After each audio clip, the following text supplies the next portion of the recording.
साथियों, आप सभी का इस प्लेटफॉर्म पर स्वागत है।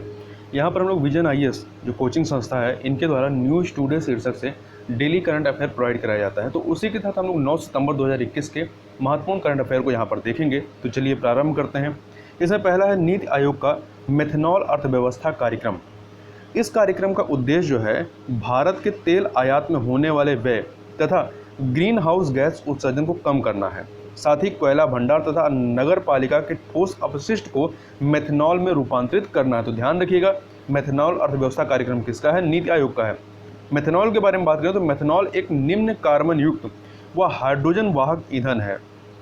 यह उच्च राख युक्त कोयले, कृषि अवशेषों तथा ताप विद्युत संयंत्रों से उत्सर्जित कार्बन डाइऑक्साइड और प्राकृतिक गैस से उत्पन्न होता है।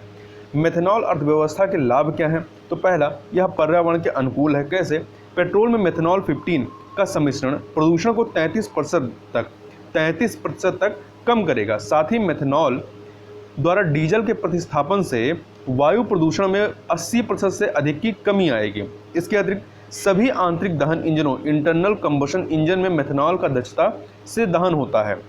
यह पेट्रोल और डीजल के साथ साथ एथेनॉल से भी सस्ता है। इसकी सहायता से वर्ष 2030 तक ईंधन पर होने वाले व्यय को 30% तक कम किया जा सकता है।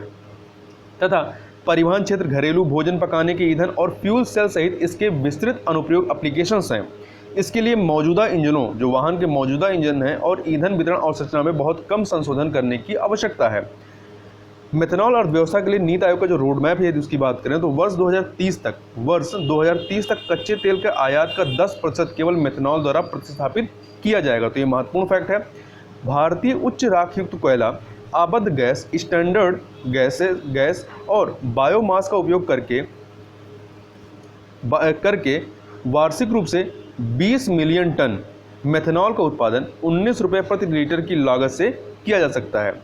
अब यहाँ पर हम थोड़ा सा अन्य चीज़ों को देखें तो विभिन्न स्रोतों से मेथनॉल के उत्पादन के लिए विज्ञान और प्रौद्योगिकी विभाग DST द्वारा मेथनॉल अर्थव्यवस्था अनुसंधान कार्यक्रम, methanol economy research program MERP संचालित किया जा रहा है।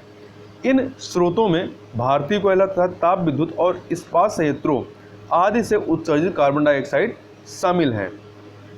DST ने अर्थात विज्ञान और प्रौद्योगिकी विभाग ने वर्ष 2015 में अपना मेथनॉल और डाई मिथाइल ईथर DME कार्यक्रम भी लॉन्च किया था। अगला है इसमें वर्ष 1970 से वर्ष 2019 के मध्य चरम मौसमी, जलवायु एवं जलीय आपदाओं के परिणामस्वरूप मृत्यु दर तथा आर्थिक क्षति से संबंधित एटलस जारी किया गया है। तो देखिए, यह एटलस विश्व मौसम विज्ञान संगठन वर्ल्ड मेट्रोलॉजिकल ऑर्गेनाइजेशन WMO द्वारा जारी किया गया है। यह एक अंतर सरकारी संगठन तथा मौसम विज्ञान, मौसम और जलवायु, क्रियाशील जल विज्ञान एवं भू भौतिकी विज्ञान से संबंधित संयुक्त राष्ट्र की एक विशेष एजेंसी है, आपकी विश्व मौसम विज्ञान संगठन। इसके द्वारा जो एटलस जारी किया गया है, इसमें जो मुख्य निष्कर्ष है उसकी भी यदि बात करें तो इस दौरान अर्थात 1970 से 2019 के मध्य मौसम, जलवायु तथा जलीय आपदाओं के कारण लगभग 11,000 से अधिक आपदाएं घटित हुई हैं। इनमें 2 मिलियन लोगों की मृत्यु हुई तथा $3.64 ट्रिलियन की आर्थिक हानि हुई है। इस प्रकार एटलस के अनुसार विगत 50 वर्षों में मौसमी, जलवायुवी और जलीय आपदा लगभग 50% आपदाओं, 45% मृत्युओं तथा 74% आर्थिक क्षति के लिए उत्तरदायी थी। इनमें से जो 91% से अधिक जो मृत्यु हुई है वो विकासशील देशों में हुई है। आपदाओं की संख्या 5 गुना बढ़ गई है। हालांकि मृत्युओं में जो डेथ था उसमें बड़ी संख्या में या बड़ी गिरावट भी दर्ज की गई है। यह बड़ी गिरावट जो क्यों हुई है? तो यह अग्रिम चेतावनी प्रणालियों के कारण ही संभव हो सका है। मौसम पर्यवेक्षण में अंतराल व्याप्त था। मौसम पर्यवेक्षण में अंतराल व्याप्त था। कुल 193 सदस्य देशों में से केवल आधे देशों के पास ही बहुविपदा समय पूर्व चेतावनी प्रणालियां है, या इंग्लिश में कहें तो multi hazard early warning system MHEWS विद्यमान है। आपदा जोखिम न्यूनीकरण के लिए सेंडाई फ्रेमवर्क, जो कि वर्ष 2015 से 2030 तक के लिए है, ने आपका बहुविपदा समय पूर्व चेतावनी प्रणाली MHEWS के महत्वपूर्ण लाभों को स्वीकार करते हुए इसे अपने 7 वैश्विक लक्ष्यों में शामिल करके इसके महत्व को रेखांकित किया है। जो सेंडाई फ्रेमवर्क के जो 7 वैश्विक लक्ष्य हैं उनको यहाँ पर आप देखें तो जिसमें पर्याप्त कटौती करनी 4 चीज़ों में, वैश्विक आपदाओं में मृत्यु दर में कमी करना, विश्व स्तर पर आपदाओं से प्रभावित लोगों की संख्या में कमी करना, सकल घरेलू उत्पाद के संबंध में प्रत्यक्ष आर्थिक क्षति को कम करना और महत्वपूर्ण बुनियादी ढांचे की आपदाओं से होने वाली क्षति से बचाव तथा बुनियादी सेवाओं में मौजूदा व्यवधानों को कम करना। जबकि पर्याप्त वृद्धि किसमें करनी है, तो राष्ट्रीय और स्थानीय आपदा जोखिम न्यूनीकरण की रणनीति अपनाने वाले देशों की संख्या में वृद्धि करना है, विकासशील देशों के लिए अंतर्राष्ट्रीय सहयोग में पर्याप्त रूप से वृद्धि करना है और साथ ही बहुविपदा समय पूर्व चेतावनी प्रणालियों की अर्थात MHEWS की उपलब्धता तथा उन तक पहुंच में वृद्धि करना है। आगे देखें तो सेंडई फ्रेमवर्क सदस्य देशों को आपदा जोखिम के विरुद्ध विकास से प्राप्त लाभों की रक्षा के लिए ठोस कार्रवाई विकल्प प्रदान करता है। आगे बात कर लेते हैं, भारत को नवीकरणीय ऊर्जा विस्तार के लक्ष्यों की प्राप्ति के लिए भूमि का विवेकपूर्ण उपयोग करने की आवश्यकता है। तो देखिए, institute for energy economics and financial analysis IEEFA की एक रिपोर्ट ने इस तथ्य का परीक्षण किया है कि देश को वर्ष 2050 तक शुद्ध शून्य उत्सर्जन की स्थिति प्राप्त करने के लिए कितनी भूमि की आवश्यकता हो सकती है। इसके जो प्रमुख निष्कर्ष है वह है कि वर्ष 2050 में शुद्ध शून्य उत्सर्जन प्राप्त करने के लिए भूमि उपयोग जो अनुमान है वो सौर ऊर्जा के लिए 50,000 से 75,000 वर्ग किलोमीटर क्षेत्र और पवन ऊर्जा के लिए यह जो है 15,000 से 20,000 वर्ग किलोमीटर कुल परियोजना क्षेत्र है, या 1500 से 200 वर्ग किलोमीटर ये इतना क्षेत्र इसके तहत आएगा। अर्थात सौर ऊर्जा के लिए जितनी भूमि की आवश्यकता है वह भारत के कुल भूभाग के 1.7 से लेकर 2.5% या गैर वन भूमि के 2.2 से लेकर 3.3% के समतुल्य है। इसके साथ ही भूमि का आकार, उसकी अवस्थितता, मानव अधिवास, कृषि और प्राकृतिक संसाधनों के संरक्षण पर इसके प्रभाव का भी मूल्यांकन किया जाना चाहिए। जो प्रमुख सुझाव दिए गए हैं वो ये हैं कि अपतटीय पवन, रूफटॉप सोलर और जल निकायों पर सौर, अधिकतर कृत्रिम, तो जल निकायों पर सौर को प्रोत्साहन प्रदान करके, मतलब जहां विशुद्ध पर्यावरणीय लाभ सुनिश्चित किया जा सकता है, तो प्रोत्साहन प्रदान करके नवीकरणीय ऊर्जा के लिए कुल भूमि उपयोग आवश्यकताओं को कम किया जाना चाहिए। संभावित स्थलों की रेटिंग के लिए सुस्पष्ट पर्यावरणीय और सामाजिक मानदंड विकसित करके अवांछित क्षेत्रीय संकेंद्रण को सीमित करके तथा व्यापक रूप से वितरित नवीकरणीय ऊर्जा उत्पादन का समर्थन करके नवीकरणीय ऊर्जा उत्पादन हेतु भूमि की पहचान एवं आकलन को अनुकूलित करना चाहिए। इसके अतिरिक्त भारतीय एग्रीवोल्टिक्स का मतलब क्या हो, कृषि भूमि पर खेती के साथ साथ सौर ऊर्जा उत्पादन, तो ये शब्द याद रखिएगा, एग्रीवोल्टिक्स क्या होता है।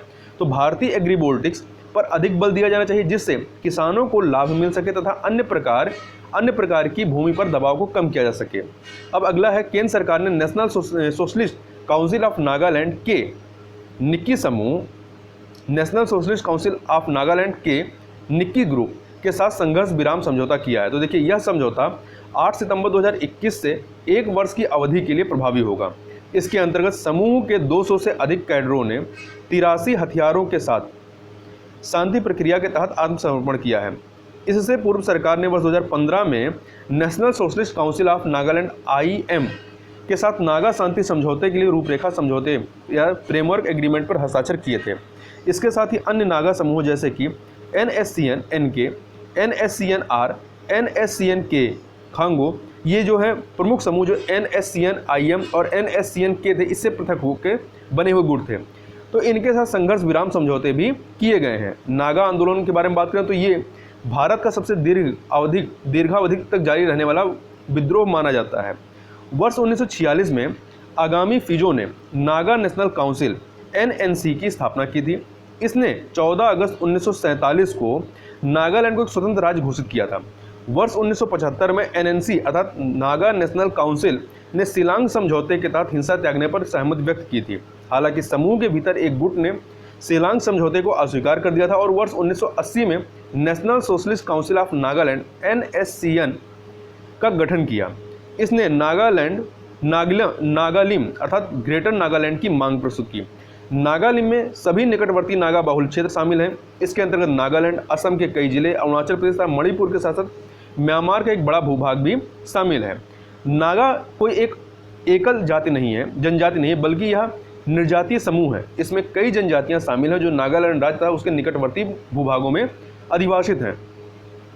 अगला है, इसमें केंद्रीय मंत्रिमंडल ने वस्त्र उद्योग के लिए 10,683 करोड़ रुपए की उत्पादन से संबंधित प्रोत्साहन PLI योजना को स्वीकृति प्रदान की है। तो उत्पादन से संबद्ध प्रोत्साहन योजना आगामी 5 वर्षों में देश में उच्च मूल्य के मानव निर्मित रेशों मैन मेड फाइबर MMF के परिधान, MMF अर्थात मैन मेड फाइबर वस्त्र और तकनीकी वस्त्रों के 10 खंडों या उत्पादों के उत्पादन को प्रोत्साहन प्रदान करेगी। वर्तमान में भारत के कुल परिधान निर्यात का 5वां हिस्सा मैन मेड फाइबर परिधान का है। तकनीकी वस्त्र खंड में नए युग के ऐसे वस्त्र शामिल हैं जिनका बुनियादी ढांचे, स्वास्थ्य और स्वच्छता आदि सहित अर्थव्यवस्था के विभिन्न क्षेत्रों में उपयोग किया जाता है। सरकार ने इस क्षेत्र में अनुसंधान एवं विकास प्रयासों को बढ़ावा देने के लिए अतीत में एक राष्ट्रीय तकनीकी वस्त्र मिशन भी आरंभ किया था। इसकी अन्य विशेषताओं की यदि बात करें तो आकांक्षी जिलों, एस्पेशनल डिस्ट्रिक्ट्स या टियर 3 और टियर 4 शहरों के समीप स्थित कारखानों को प्राथमिकता दी जाएगी। इस योजना से विशेष रूप से गुजरात, उत्तर प्रदेश, महाराष्ट्र, तमिलनाडु, पंजाब, आंध्र प्रदेश, तेलंगाना व उड़ीसा जैसे राज्यों को लाभ प्राप्त होगा। केवल भारत में पंजीकृत विनिर्माण कंपनियां ही इस योजना में भाग लेने के लिए पात्र होंगी। तो ये महत्वपूर्ण फैक्ट है कि इसमें केवल भारत में ही पंजीकृत विनिर्माण कंपनियां ही जो है इसके लिए योग्य होंगी या पात्र होंगी। योजना का महत्व क्या है? तो वैश्विक वस्त्र व्यापार में महत्वपूर्ण दर्जा प्राप्त करने में भारत की सहायता करना। यहाँ ध्यान रखिएगा, ऊपर यहाँ भारत में पंजीकृत विनिर्माण कंपनियों की बात की जाए तो विदेशी यदि कंपनियां यहाँ पर पंजीकृत हैं तो वो भी इसमें पार्टिसिपेट कर सकती हैं। योजना के अन्य महत्व की बात करें तो 7.5 लाख से अधिक लोगों के लिए प्रत्यक्ष रोजगार सृजित करना, विनिर्माण गतिविधियों को बढ़ावा देना और वस्त्र निर्यात में वृद्धि करना। इसके अतिरिक्त वस्त्र उद्योग मुख्य रूप से महिलाओं को रोजगार प्रदान करता है। यह योजना महिलाओं को सशक्त बनाएगी और औपचारिक अर्थव्यवस्था में उनकी भागीदारी में वृद्धि करेगी। अब आगे देखते हैं, अगला है भारत और ऑस्ट्रेलिया के मध्य 2+2 वार्ता के आयोजन के संबंध में। तो 10 से 11 सितंबर को भारत और ऑस्ट्रेलिया के मध्य प्रथम 2+2 मंत्री स्तरीय वार्ता का आयोजन किया गया। हालांकि इस वार्ता की सहायता से दोनों देश भारत प्रशांत क्षेत्र में अपनी साझेदारी को मजबूत करने तथा इस क्षेत्र में चीन की आक्रामकता का प्रतिरोध करने के क्रम में व्यापार संबंधों को व्यापक बनाने की दिशा में प्रयास करेंगे। 2+2 वार्ता पद का प्रयोग दो देशों के रक्षा और विदेश मंत्रालयों के मध्य संवाद तंत्र की स्थापना हेतु किया जाता है। इस वार्ता के साथ भारत क्वाड समूह में भारत, जापान, ऑस्ट्रेलिया और अमेरिका है।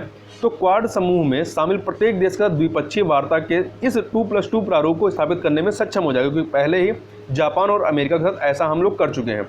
इसे ऑस्ट्रेलिया भारत व्यापक रणनीतिक साझेदारी की आधारशिला के रूप में देखा जा रहा है। अगला है मुद्रास्फीति पर घरेलू अपेक्षाओं का सर्वेक्षण, inflation expectation survey of household. हाल ही में भारतीय रिजर्व बैंक ने IESH अर्थात inflation expectation survey of household के आगामी दौर की शुरुआती घोषणा की है। यह मुद्रास्फीति संबंधी अपेक्षाओं और उपभोक्ता विश्वास का आकलन करने पर लक्षित है। यह RBI की मौद्रिक नीति के लिए उपयोगी आगत प्रदान करता है तथा सर्वेक्षण का उद्देश्य 18 शहरों में लगभग 6000 परिवारों के व्यक्तिगत उपभोग बास्केट के आधार पर कीमतों में उतार चढ़ाव और मुद्रास्फीति के संबंध में व्यक्तिपरक आकलन प्रदान करना है। यह सर्वेक्षण परिवारों से मात्रात्मक और साथ ही गुणात्मक प्रतिक्रियाओं की मांग करता है। अगला है इकोनॉमिक इंटेलिजेंस यूनिट का लोकतंत्र सूचकांक। हाल ही में सरकार ने EIU इकोनॉमिक इंटेलिजेंस यूनिट से इसके भारत में लोकतांत्रिक प्रतिगमन डेमोक्रेटिक रिग्रेशन का दावा करने वाले लोकतंत्र सूचकांक रैंकिंग पर स्पष्टीकरण की मांग की है। यह सूचकांक जो है आपका लोकतंत्र सूचकांक है, यह सूचकांक 5 श्रेणियों पर आधारित है। चुनावी प्रक्रिया और बहुलवाद, दूसरा नागरिक स्वतंत्रता, तीसरा सरकार की कार्यप्रणाली, चौथा राजनीतिक भागीदारी और पांचवा राजनीतिक संस्कृति। इन श्रेणियों के भीतर 60 संकेतकों पर शामिल देशों के प्राप्तांकों के आधार पर प्रत्येक देश को 4 प्रकार के शासनों में से एक के रूप में वर्गीकृत किया जाता है। पहला पूर्ण लोकतंत्र, दूसरा त्रुटिपूर्ण लोकतंत्र, तीसरा मिश्रित शासन और चौथा है सत्तावादी शासन। और भारत जो है त्रुटिपूर्ण लोकतंत्र के तहत आता है। इस वर्ष फरवरी में जारी 2020 रैंकिंग में भारत को EIU इकोनॉमिक इंटेलिजेंस यूनिट के लोकतंत्र सूचकांक में 53वां स्थान 167 देशों में से 53वां स्थान प्रदान किया गया था। आगे बात कर लेते हैं, ICRISAT को अफ्रीका खाद्य पुरस्कार 2021 से सम्मानित किया गया है। अंतर्राष्ट्रीय अर्ध उष्णकटिबंधीय फसल अनुसंधान संस्थान international crop research institute for the semi arid tropics को उप सहारा अफ्रीका के 13 देशों में खाद्य सुरक्षा में सुधार करने वाले उसके कार्यों के लिए सम्मानित किया गया है। इसने फलीदार फसलों की एक संपूर्ण श्रृंखला के लिए फलियों की 266 उन्नत प्रजातियों और लगभग 500,000 टन बीज विकसित किए हैं। इनसे लाखों किसानों को मदद मिली है और ऐसी फसलों को जलवायु परिवर्तन के प्रति प्रत्याश बनाया गया है। ICRISAT अर्थात अंतर्राष्ट्रीय अर्धशुष्क उष्णकटिबंधीय फसल अनुसंधान संस्थान गैर लाभकारी व गैर राजनीतिक संगठन है और यह एशिया और उप सहारा अफ्रीका के शुष्क क्षेत्रों में विकास के लिए कृषि अनुसंधान को संचालित करता है। अगला है संयुक्त राष्ट्र शरणार्थी उच्चायुक्त कार्यालय एजुकेशन रिपोर्ट 2021, जिसका शीर्षक है staying the course the challenges facing refugee children. संयुक्त राष्ट्र शरणार्थी उच्चायुक्त कार्यालय UNHCR संयुक्त राष्ट्र की शरणार्थी एजेंसी है। इसने अपनी रिपोर्ट में शरणार्थी बच्चों और युवाओं के लिए माध्यमिक विद्यालय शिक्षा की उपलब्धता सुनिश्चित करने हेतु अंतर्राष्ट्रीय प्रयास का आह्वान किया है। इस रिपोर्ट के जो प्रमुख निष्कर्ष हैं कि 3 में से 2 शरणार्थी बच्चे कभी माध्यमिक विद्यालयों में नहीं जा पाते हैं। इसके अतिरिक्त वर्ष 2019-20 में माध्यमिक स्तर पर शरणार्थियों की सकल नामांकन दर कितनी है, 34% थी और वर्ष 2019-20 में प्राथमिक स्तर पर लगभग 68% शरणार्थी बच्चों का नामांकन किया गया था। लड़कियों की शिक्षा तक पहुंच नहीं है। आगे है सीटी बजाने वाला गांव व्हिस्लिंग विलेज। पर्यटन मंत्रालय ने मेघालय के पोंग थोंग गांव को विश्व पर्यटन संगठन के सर्वश्रेष्ठ पर्यटन गांव में नामित किया है। इसे सीटी बजाने वाला गांव या व्हिस्लिंग विलेज भी कहा जाता है। 2 अन्य गांवों को भी नामित किया गया है, तेलंगाना में पोचमपल्ली और मध्य प्रदेश में लधपुरा खास। सीटी बजाने वाले गांव की एक बहुत ही विशिष्ट परंपरा है जिंगरवाई इवाऊ बेई। इसके तहत एक माता अपने शिशु को जन्म के समय उसे नाम की बजाय एक धुन या लोरी से पुकारती है। इसलिए यहाँ ग्रामीणों के 2 नाम होते हैं, एक नियमित नाम और एक गीत का नाम।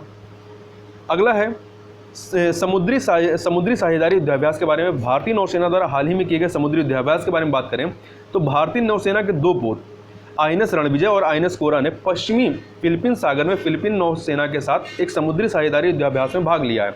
वहीं भारत और वियतनाम की नौसेनाओं ने दक्षिण चीन सागर में आयोजित द्विपक्षीय समुद्री युद्धाभ्यास में भाग लिया है। इस अभ्यास में भारतीय नौसेना पोत रणविजय और INS कोरा भी शामिल थे। तो इस वीडियो में बस इतना ही। मिलते हैं नेक्स्ट वीडियो में, तब तक के लिए बहुत बहुत धन्यवाद।